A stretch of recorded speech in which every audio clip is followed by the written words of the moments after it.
حارس المرمى تشيلي كلاوديو برافو قالوا انه ممكن يرجع من الاعتزال علشان يساعد برشلونه ناديه القديم بعد اصابه الالماني مارك اندريه تريشتيجن خلال مباراه فريقه مع فياريال يوم الاحد اللي فات. تريشتيجن عمل عمليه جراحيه وهيغيب فتره طويله عن الملاعب، وكان تريشتيجن طلع على نقاله بعد ما اتصاب في ركبته في المباراه اللي انتهت بفوز برشلونه 5-1. بعدها ظهر في صوره له على كرسي متحرك في المستشفى. برشلونه هيسعى للتعاقد مع حارس مرمى جديد يحمي عرينه، لكن القوانين بتسمح لهم بالتعاقد بس مع لاعب مش مرتبط بنادي دلوقتي، او يستنوا لحد ما يفتح باب الانتقالات الشتويه في يناير اللي جاي. برافو قال في تصريحات نقلتها ديلي ميل البريطانيه: اذا برشلونه عاوزني انا جاهز ارجع من الاعتزال. برافو لعب 75 مباراه مع برشلونه خلال سنتين، حافظ فيه على شباك ونظيفه في 45 مباراه، وتوج ب9 القاب من بينهم دوري ابطال اوروبا وكاس العالم للانديه، وكمان ثنائيه الدوري وكاس الملك.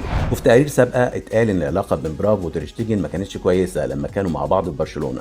المدرب السابق لحراس المرمى كلو تشيلي خوليو رودريجو قال ان العلاقه السيئه كانت سبب في رحيل برافو عن النادي. برافو اتنقل لمانشستر سيتي بعد ما ساب برشلونه، بعد 4 سنين رجع للدوري الاسباني مع ريال بيتيس قبل ما يعتزل كرة القدم الصيف اللي فات. اما تيرشتيجن فبقى الحارس الاساسي في برشلونه بعد رحيل برافو، ولعب 420 مباراه حافظ فيها على شباك ونظيفه في 175 مباراه.